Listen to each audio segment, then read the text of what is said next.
Good afternoon, everyone. Our chairman, Sudhir Kumar, IAS Principal Secretary, EFNCC, Sarat Agarwal, IPS, DGP Mizoram, Ravi Horo, PCCF, an esteemed officer of the EFNCC department. All the retired EFNCC officers who attend this program and representative of different NGOs and dear students, and who accompany me today to my party also. It is my great privilege to welcome you all to the 7th World National Wildlife Day program here in Mizoram. This occasion is not only for celebration, but also remembers of our collective duty of save the rich biodiversity with which our state has been blessed. So I will continue my speech in Mizoram.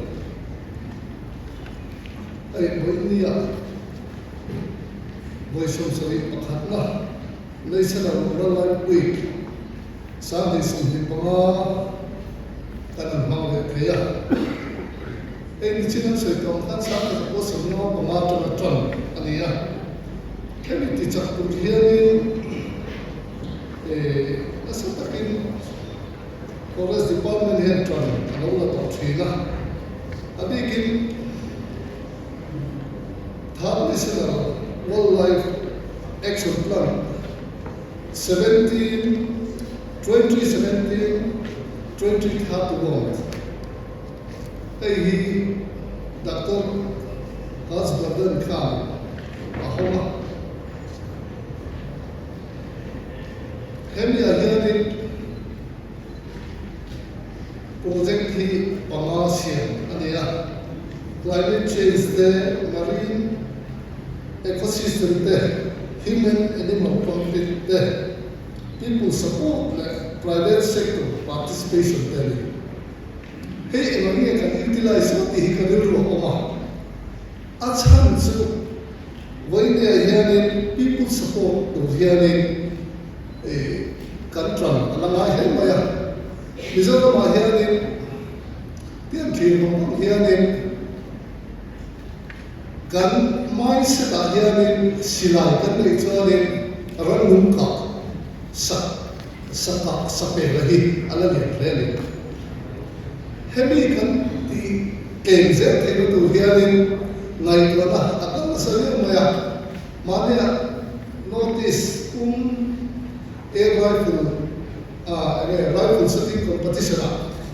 chairman ka wa so ta chuanin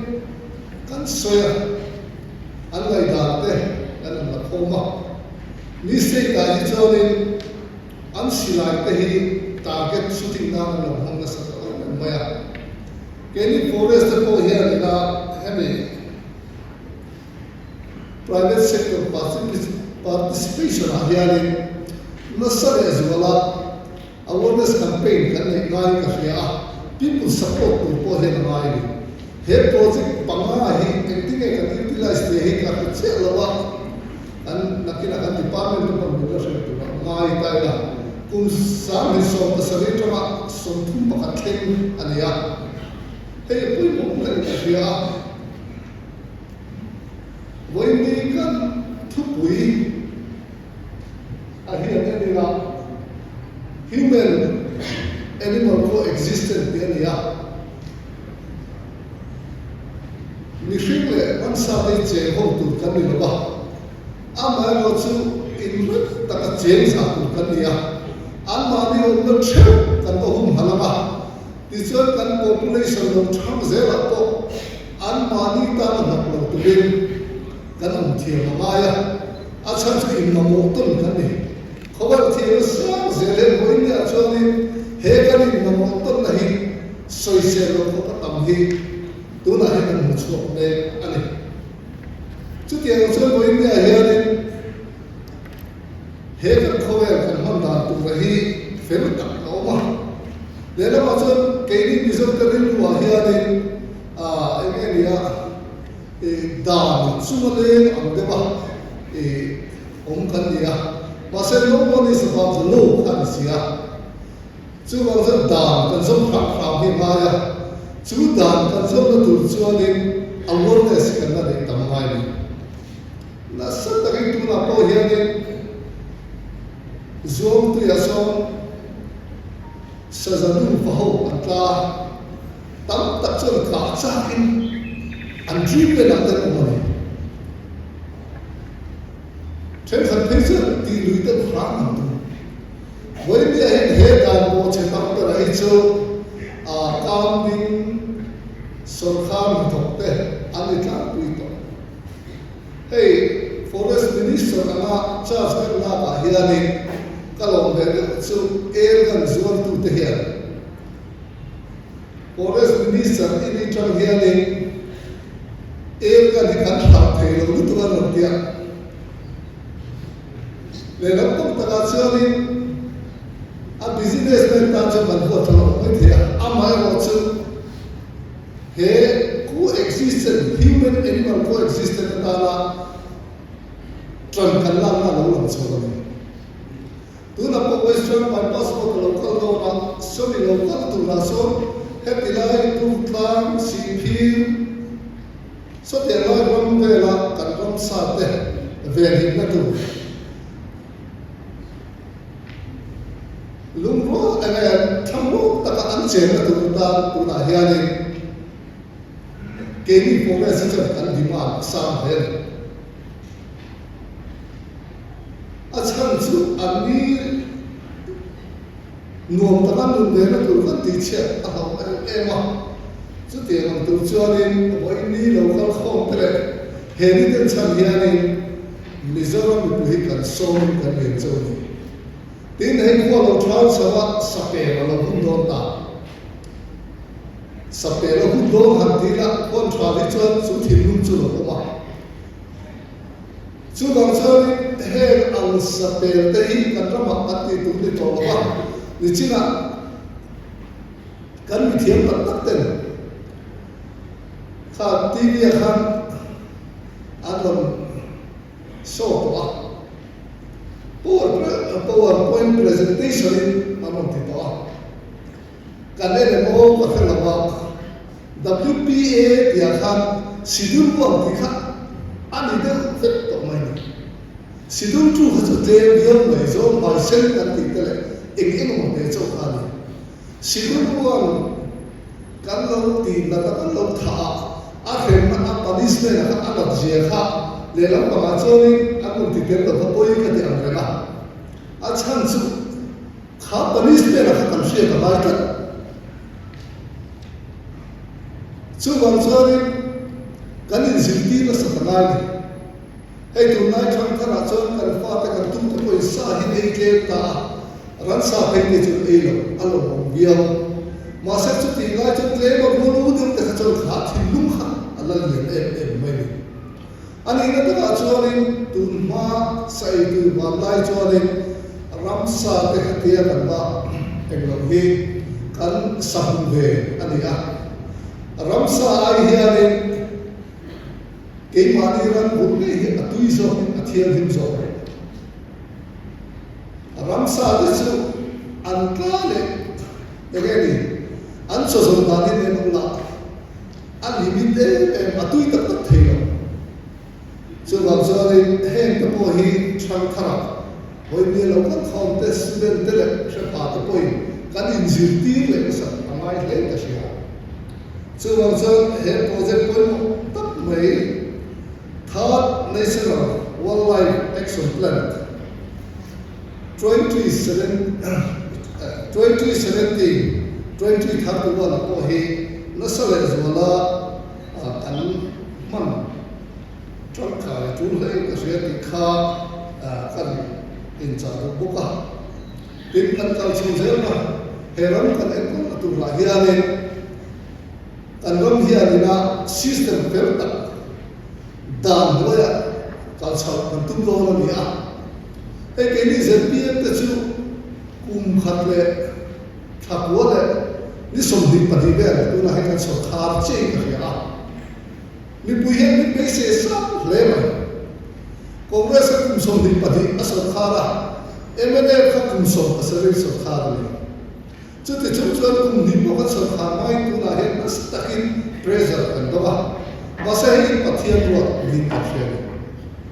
chú bằng rất cũng chỉ phát hiện tu là hiện trần thật là chú trần thật là nó sao chú system phép ta cần phải là tu lên hệ system phép ta cần phải là chuan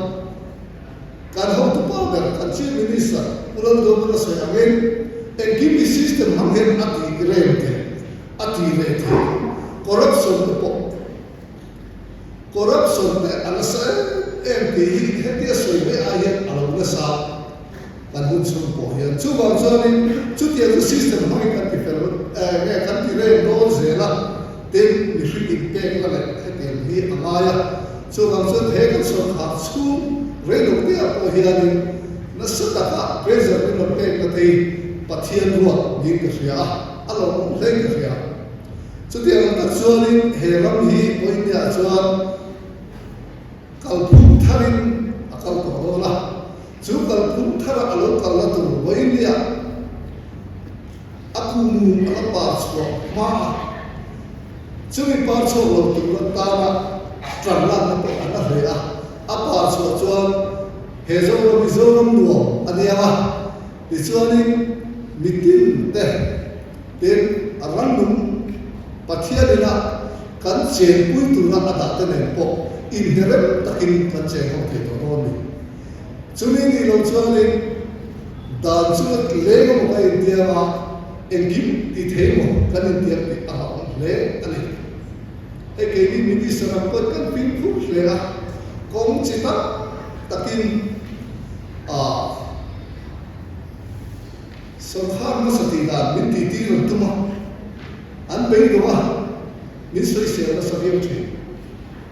Sino beidor na te poso le la pagacho ke ni ske ta tanso na sa politician ske ta tanso ma se kal phumti tu tu na dik le na kan kal ai to si la le kan ti lo the so bang so ni wai ya ta po he walai pui wai som sari pakhat na den chan hian kan cha chu chu meeting te ifim khum le zo la ko he kan ma kan ram sale lum cha zon te kanen ko la tu dali na lo tu ang hi zon ra tu mi la chu mi zon tu chuanin voin ya ya ka thilum atharin in per tin kan somin kan ge lu chawa ti chuanin to tara kan sai du chu I extend my sincere appreciation to the Forest Department and all those who working tirelessly to protect our national heritage. You are afford an essential in ensuring that future generation inherit a greenery and healthy and more sustainable Mizoram. On behalf of the government, I once again welcome each of you, and I hope this program will be inspired us to strengthen our commitment to the wildlife conservation and environmental protection. Thank you. Jai Hind.